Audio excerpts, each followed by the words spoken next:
24 फरवरी 2022 को जब रशिया ने यूक्रेन पर अटैक किया था तो उम्मीद थी कि शायद कुछ ही हफ्तों में वो ईस्टर्न यूक्रेन को एनेक्स कर लेगा।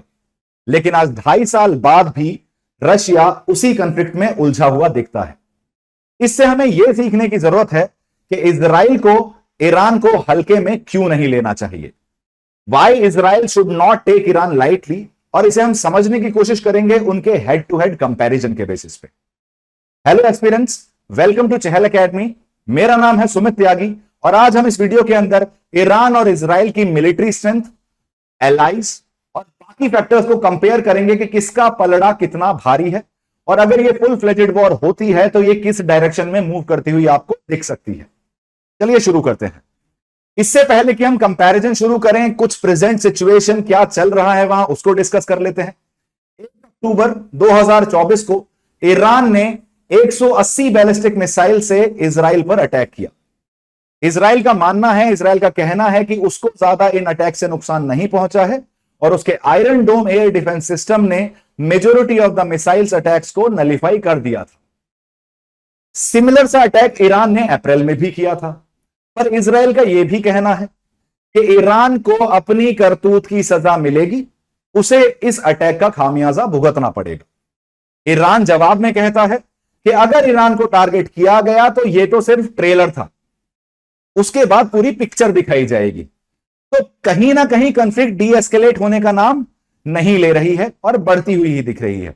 और एक जनरल परसेप्शन बना हुआ है कि यूएस बैक्ड इजराइल जो है वो थोड़ा सा ज्यादा पावरफुल है इस रेस में जब ईरान इजराइल कॉन्फ्लिक्ट की बात होती है।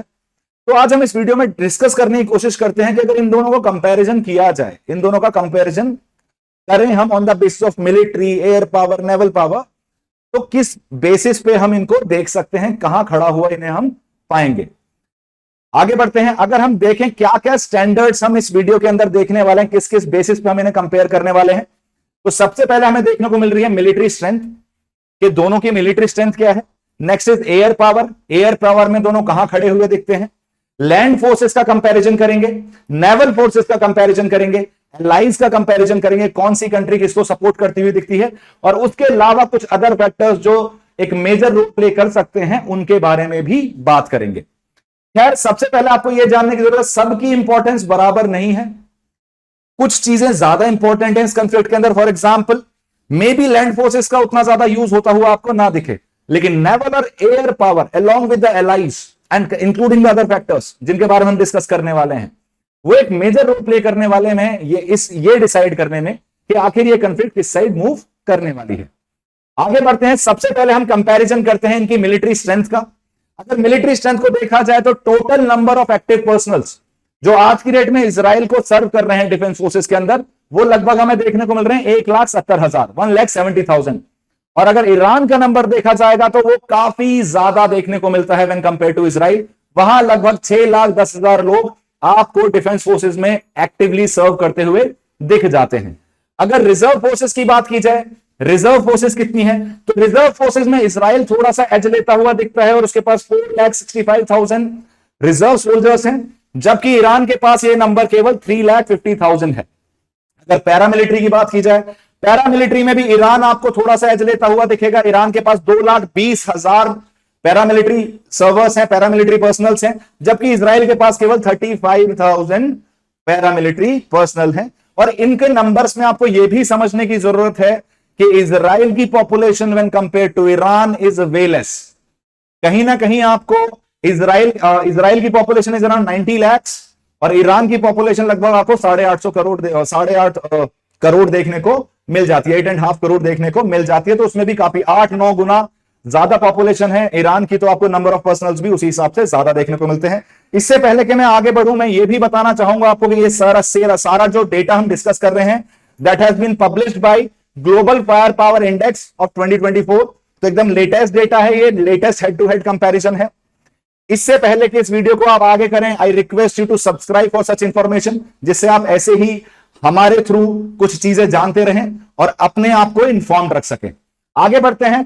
Comparing other than the military power, will move on to the air power. अगर एयर पावर की बात की जाए तो अगर टोटल नंबर ऑफ एयरक्राफ्ट देखे जाएं, कि किसके पास कितने एयरक्राफ्ट हैं, तो आपको देखने को मिल रहा है कि ज्यादा एयरक्राफ्ट आपको इजराइल के पास देखने को मिल रहे हैं, दैट इज 612। ईरान के पास आपको 551 एयरक्राफ्ट देखने को मिलते हैं, मतलब इजराइल के पास एयर पावर में, नंबर ऑफ एयरक्राफ्ट में थोड़ी सी एज देखने को मिल रही है। फाइटर एयरक्राफ्ट में भी आपको इजराइल की एज देखने को मिल रही है, वहां 241 फाइटर एयरक्राफ्ट आपको इजराइल के पास देखने को मिलते हैं, जबकि 186 ईरान के पास देखने को मिलते हैं। अगर स्पेशल मिशन एयरक्राफ्ट की बात की जाए, यहां भी इजराइल आपको एज लेता हुआ दिखता है। 23 special mission aircraft are with Israel and 10 are with Iran. अगर ट्रेनर एयरक्राफ्ट की बात की जाए, वहां आपको भी इजराइल आगे है, 155 with Israel and 102 with Iran.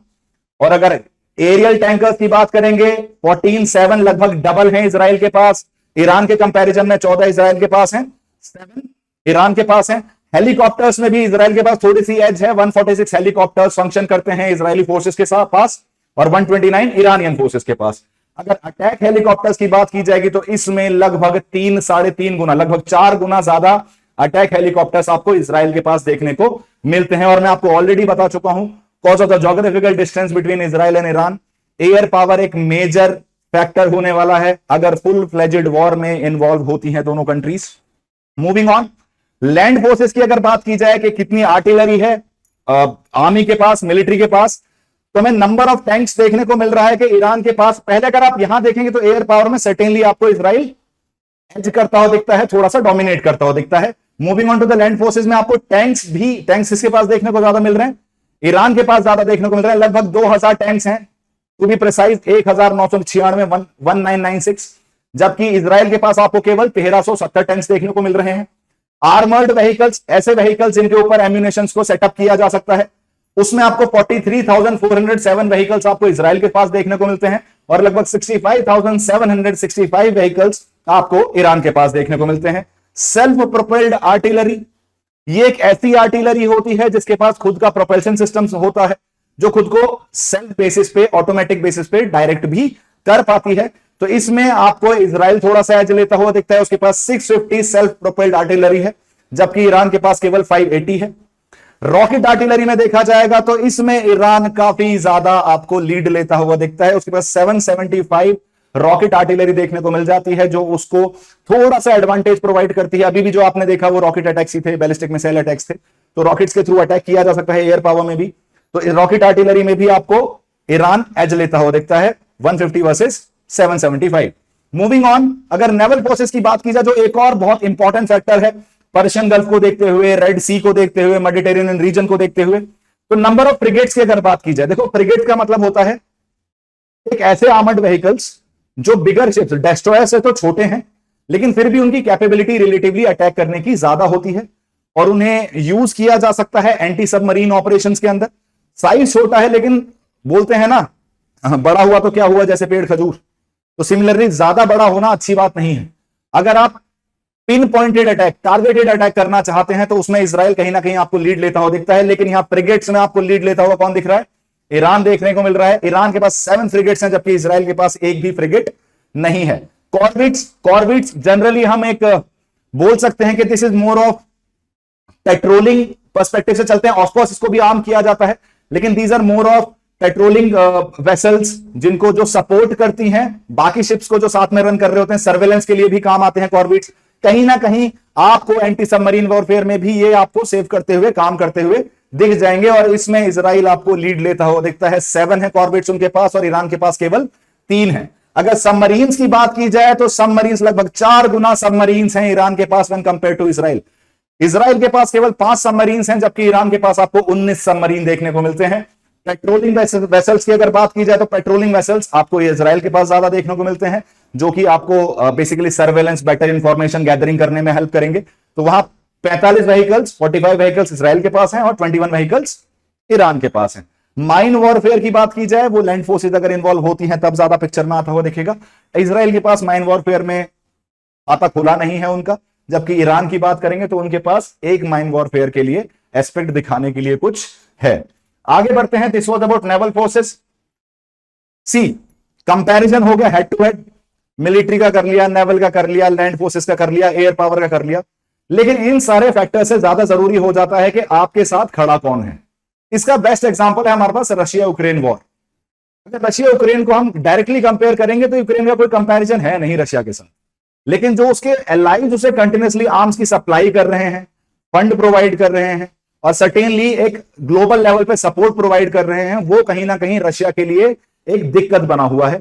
इसलिए केवल हेड टू हेड कंपैरिजन करना इनफ नहीं होगा, हमें यह भी देखना होगा कौन सी साइड किसके सपोर्ट में जा सकती है। अगर ईरानियन कैंप की बात की जाए, जो सीरिया की रूलिंग बात पार्टी है, वो डायरेक्टली आपको सबसे क्लोजेस्ट एलाई देखने को मिलता है किसका? इजराइल का, तो ईरान का। तो आपको सीरिया जो है डायरेक्टली ईरान को सपोर्ट करता हुआ दिखेगा।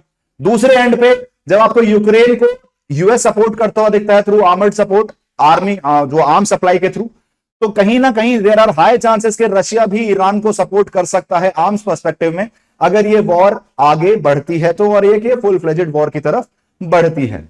देखिए, Russia might not be the greatest economy at present, but आज की डेट में भी रशिया एक मेजर मिलिट्री पावर है। तो हो सकता है वो पैसे से मदद ना कर पाए ईरान की, लेकिन आर्म्स के बेसिस में सर्टेनली वो ईरान की उतनी ही हेल्प कर पाएगा जितनी यूएस इजराइल की कर सकता है। दूसरे एंड पे चाइना भी देखने को मिलता है, considering the geopolitical sides, China और वेस्टर्न वर्ल्ड आपको जनरली अगेंस्ट, एक दूसरे के अगेंस्ट खड़े हुए दिखते हैं। चाइना ने सैंक्शंस को साइडलाइन करते हुए ईरान के साथ रिलेशन भी कंटिन्यू रखे थे, ऑल्दो ईरान के ऊपर वेस्टर्न सैंक्शंस चल रहे थे, तो वहां भी आपको चाइना काफी क्लियर करता हुआ दिखा था कि वो किसकी साइड खड़ा रहना पसंद करेगा और अपना एक ब्लॉक बनाने की कोशिश भी कर रहा है। तो चाइना भी आपको ईरानियन कैंप में खड़ा हुआ दिख सकता है, ईरान के साथ दिख सकता है। जबकि इजरायली कैंप के बात करें तो this is quite obvious, USA uncle Sam हमेशा उनका इजराइल के कंधे पर हाथ रहता ही है। जब भी इजराइल की लड़ाई होती है तो पीछे आपको अंकल सैम खड़े हुए दिख जाते हैं, यूएस खड़ा हुआ दिख जाता है, और पूरा वेस्टर्न यूरोप, मतलब मेडिटेरेनियन में जो कमांड है वो कहीं ना कहीं इजराइल के सपोर्ट में है। तो इस वजह से ये हेड टू हेड कंपैरिजन सीधे सीधे तो है, लेकिन इट्स नॉट, ये बायलैटरल कॉन्फ्लिक्ट नहीं रहने वाली है, ये मल्टीलैटरल कॉन्फ्लिक्ट बनेगी अगर ये किसी भी तरीके से फुल फ्लेजेड वॉर की तरफ बढ़ती है। तो हमें इन दोनों फैक्टर्स को भी पिक्चर में लेने की जरूरत है। इसके अलावा इसके और क्या क्या फैक्टर्स हैं? देखो, ईरान के हो सकता है एलाइज जो फॉर्मल कंट्रीज हैं, ऑफिशियल पार्टनर्स हैं, वो ना देखने को मिले, लेकिन उसके पास नॉन स्टेट एक्टर्स का सपोर्ट है जो बिल्कुल इजराइल के बॉर्डर पे बैठे हैं। नाम क्या है उनका? हिजबुल्लाह, हमस और Houthis. Houthis are functioning from Yemen, जो आपको काफी हद तक रेड सी में और अरेबियन सी में आपको कारस्तानियां करते हुए दिख जाते हैं, अटैक करते हुए दिख जाते हैं, हाईजैक करते हुए दिख जाते हैं। हमस गाजा से फंक्शन कर रहे हैं और हिजबुल्लाह जो अपना टाइम से कॉन्फ्लिक्ट चल रहा है, नसरुल्लाह को मारा। उसके बाद जो उनके बाद जिनको चुना गया उनको भी निपटा दिया गया है। तो कहीं ना कहीं हिजबुल्लाह की कमर तो टूट चुकी है, लेकिन अभी भी जो उनके पास लोगों की स्ट्रेंथ है, जो बेसिकली फोर्सेस हैं, उनका भी ईरान यूज कर सकता है। तो लगभग 3-4 लाख आप इसमें भी देख सकते हैं कि एक्सिस ऑफ रेजिस्टेंस, इन तीनों को कंबाइंडली हम बोलते हैं एक्सिस ऑफ रेजिस्टेंस। तो ये भी ईरान के सपोर्ट में उतरते हुए दिखेंगे। तो काफी हद तक इनको भी काउंटर करना जरूरी है, इनको भी एक्नॉलेज करना जरूरी है। साथ ही साथ इजराइल का ब्रह्मास्त्र, intelligence, Mossad, pager attack, walkie talkie attacks, Israel के पास इंटेलिजेंस में एक हमेशा एज रहेगी, कोवर्ट ऑपरेशंस में एज रहेगी, टारगेटेड ऑपरेशंस में एज रहेगी, जिसमें ईरान को उसे पीछे छोड़ पाना ऑलमोस्ट इंपॉसिबल है, चाहे वो कितने एलाइज ले आए, चाहे वो कितने नॉन स्टेट एक्टर्स ले आए। इंटेलिजेंस का इजराइल का कोई तोड़ नहीं है और वो हमेशा इजराइल उसमें एक एज लेता हुआ दिखेगा। इतने सारे फैक्टर्स को देखने के बाद ये डिसाइड कर पाना कि कौन जीतेगा कौन हारेगा, जी हमारी तो विश यही है कि लड़ाई ही ना हो, ये कंपैरेटिव एनालिसिस लेकर केवल कंपैरेटिव एनालिसिस ही रह जाए, इसको हम रियलिटी में उतरता हुआ ना देखें, रियलिटी में कन्वर्ट होता हुआ ना देखें। हमें अब क्या देखना है कि कंक्लूज किस तरीके से कर, भाई हमें क्या करना चाहिए? हमें हर हालत में फुल फ्लेजेड वॉर को रोकने की जरूरत है। फुल फ्लेजेड वॉर, आपस में ये पूरी तरीके से एक वॉर ना हो जाए, एक आसान भाषा में एक बोलते हैं ना कि टारगेटेड ऑपरेशंस तो चल जाएंगे, लेकिन अगर फुल फ्लेजेड वॉर करते हो तो पूरे ग्लोबल स्टेबिलिटी को आप बिगाड़ दोगे। तो सबसे पहली कोशिश हमारी ये रहनी चाहिए कि पूरी तरीके से वॉर में इन्वॉल्व ना हो दोनों कंट्रीज। ग्लोबल एफर्ट्स लेने की जरूरत है, दोनों को टेबल पे लाने की जरूरत है, रिजोल्यूशन कराने की जरूरत है, विन विन सिचुएशन पहुंचने की जरूरत है, और अपने पर्सनल इंटरेस्ट वेस्ट और रशिया को थोड़ी देर के लिए साइडलाइन करने की जरूरत है, जिससे मिडिल ईस्ट में स्टेबिलिटी बनी रह सके। वो अपने कंटेक्स्ट को पिक्चर में ना लाएं, जो कंटेक्स्ट ऑलरेडी एग्जिस्टिंग है उसे रिजॉल्व करने की कोशिश करें। लास्ट में आपको यह भी समझना पड़ेगा कि अब वो जमाना नहीं है 1960s का, 1950s का, जब आइडियोलॉजिकल वॉर चल रही है, वर्ल्ड बाइपोलर है। हम एक मल्टीपोलर वर्ल्ड में रहते हैं, हम न्यू लिबरल वर्ल्ड में रहते हैं, ग्लोबलाइज्ड वर्ल्ड में रहते हैं। तो सारी कंट्रीज एक दूसरे के ऊपर काफी हद तक इकोनॉमिकली, एनर्जी सिक्योरिटी के लिए, इंटेलिजेंस के लिए डिपेंडेंट दिखती हैं।